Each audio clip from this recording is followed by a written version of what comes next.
Who was Levi Strauss?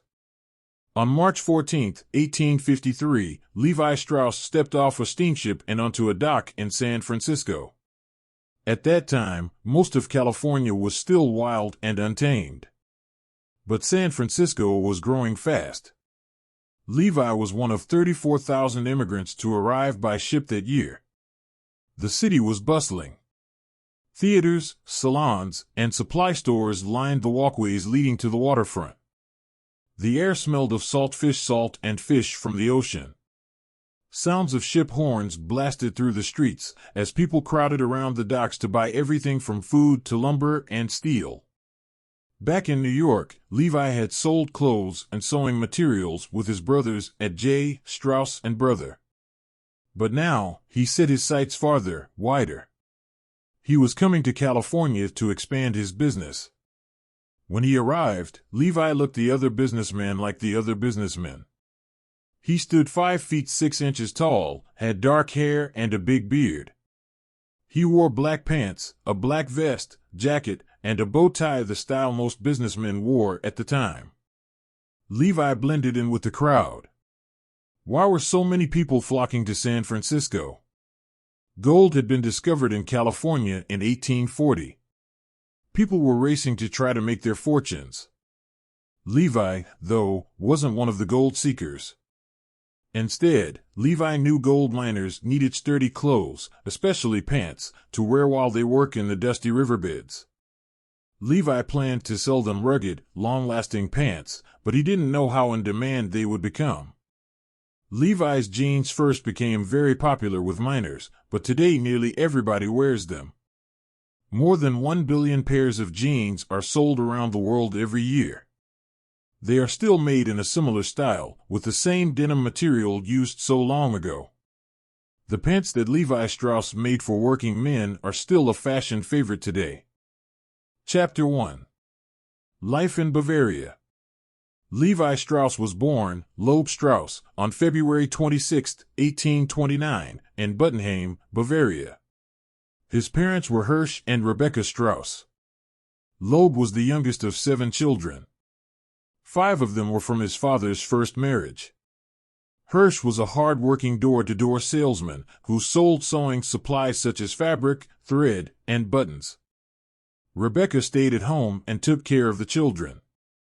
The Strauss family lived in a cramped space on the first floor of a house that only had a large living room, a kitchen, and 1 bedroom.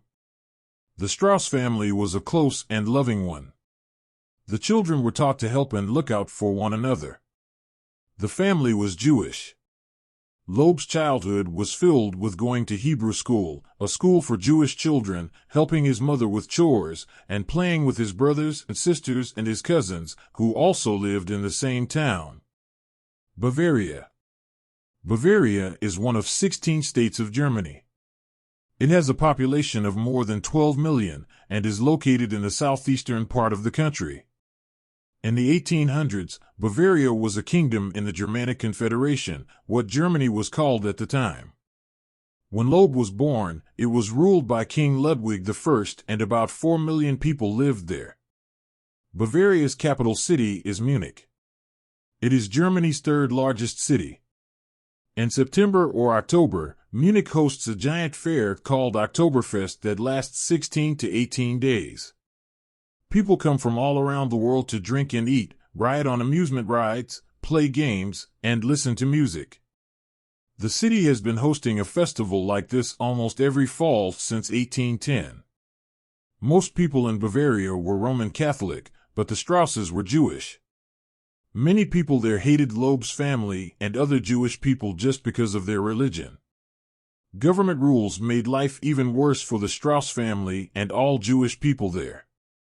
They were told where they had to live and where they could work. Jewish people were not allowed to vote and had to pay more taxes to the government than non-Jewish citizens. No matter how much money Hirsch made, the government took a lot of it. In 1840, when Loeb was 11, his older brother Jonathan moved to New York City. Another older brother, Lippmann, followed in 1841. People from all over Europe were coming to New York at this time. The city was bustling with new jobs and opportunities. New York offered lots of different ways for people to make a living. In 1824, the Erie Canal had opened. The canal was a 363-mile waterway that connected the Hudson River to Lake Erie. This made it much easier to get goods to people living in America's Midwest. This meant New York manufacturers can make things such as clothing and furniture and ship them out to the middle of the country.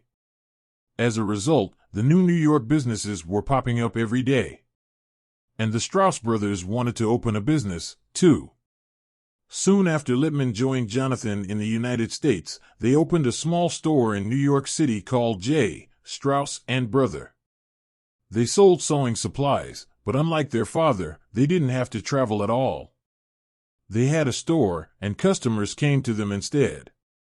In fact, the Strauss brothers called themselves Store Princess. They felt rich and royal compared to the way traveling salesmen worked. Back in Bavaria, Loeb saw how difficult the job was for his father, especially carrying his things which would weigh as much as 70 pounds in a bag on his back. The work made his father weak and sick. In 1846, when Loeb was 17, Hirsch died from tuberculosis, a disease that affects the lungs. The Strauss family had struggled to make enough money when Hirsch was alive. Now, they struggled even more. Loeb was worried about his family, and especially about his mother. He felt like no matter how hard they worked, they could never make ends meet. He wanted to work hard like his father. But Loeb also wanted to work hard in a place where his efforts would be rewarded. At this time, America fever was spreading throughout the Jewish population in Bavaria. Everybody wanted to go to America. They thought they had a much better chance to make money in America than they could ever in Bavaria. They wanted a better life. Thousands of Bavarian Jewish people had already fled their country. The Strauss family decided it was time to move to America, too. At this time, Loeb's mother had to ask permission from the Bavarian government to leave. She couldn't leave without asking them first. In a letter to the government, Rebecca wrote, "My sons who are located in America have landed on their feet. For, according to their letters, they are successfully engaged in business. I have therefore decided to immigrate with my remaining children to seek my goal in that other part of the world."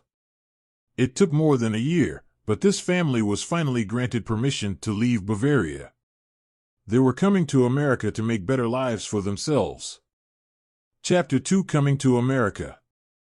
Loeb, his mother, and two of his sisters, Voegela and Mila, set sail to America in the winter of 1848. Loeb was 19 years old. The trip took several weeks.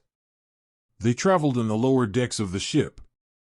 This was the only kind of ticket poor people could afford. But this made the trip very hard. The ocean waves felt rough, especially from the lower decks. Many people suffered seasickness. There were not enough food to eat or water to drink. People in these lower decks, called steerage, never bathed during the voyage. By the end of the trip, the whole ship smelled of filth and rotten food. Some people died of disease during the journey. After many weeks, the ship arrived in New York City. The passengers disembarked on the east side of Manhattan. The docks were loud, crowded, and busy. Ships were arriving from all over the world with immigrants and goods such as fabric, lumber, and coal.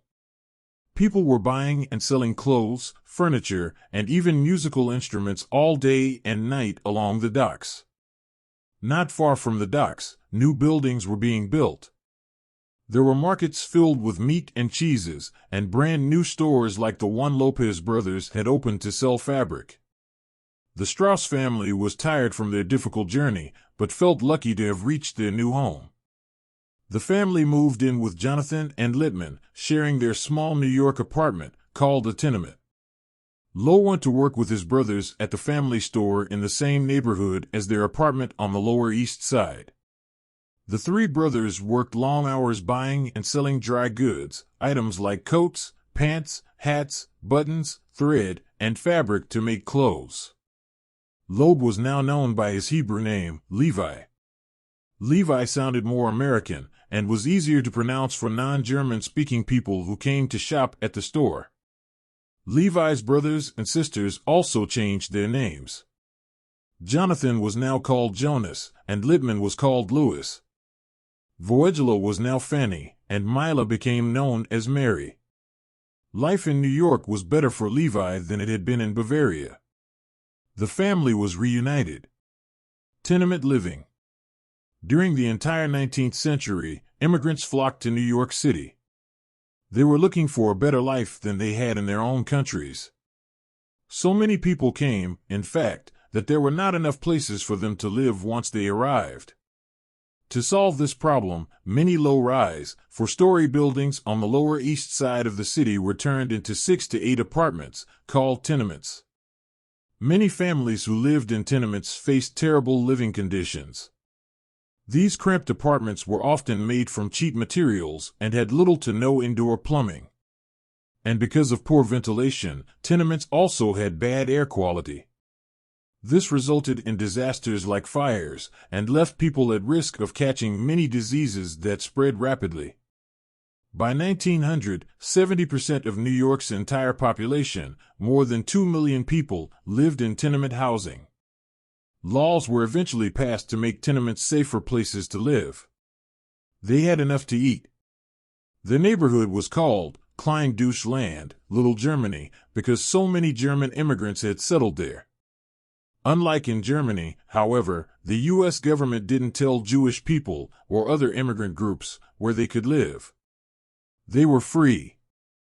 Chapter 3 California, Here I Come. On January 31, 1853, Levi, who was now almost 24 years old, became an American citizen. He had been in the country for almost 6 years. Now that he was a citizen, Levi was ready to explore the West. Gold had recently been discovered in California, and many people began to travel there with the hope of finding their own fortunes. The California Gold Rush, 1848 to 1855.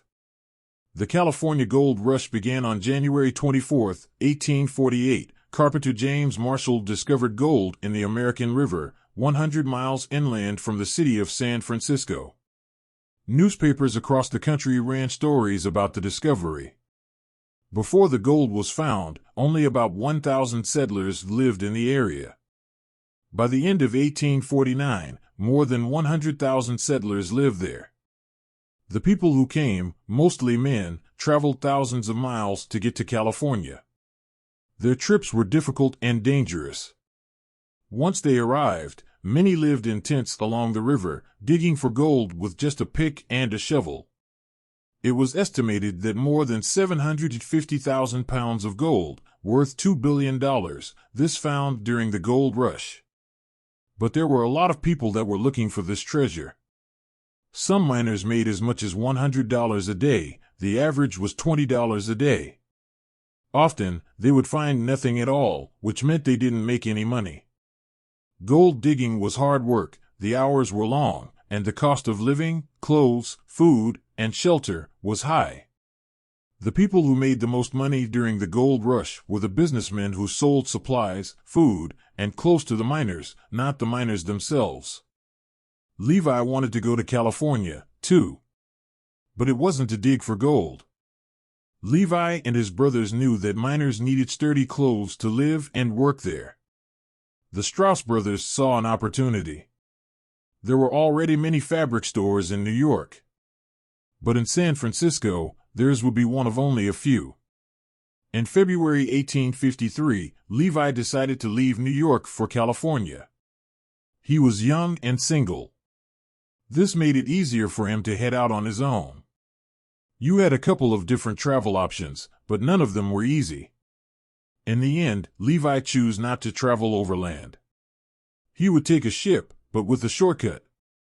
All right, Levi boarded a U.S. mail steamship headed south to the country of Panama in Central America.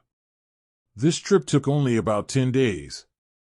Levi then crossed a narrow strip of land called the Isthmus of Panama, which is only about 50 miles wide, to get to the Pacific Ocean. In order to cross the country, Levi took the Panama Railway, then a canoe up the Chagres River. He then rented a mule for the final 20 miles of the journey to Panama City. There, he boarded a steamer to San Francisco. Levi sailed into San Francisco Bay on March 14, 1853. The whole trip took him just over a month.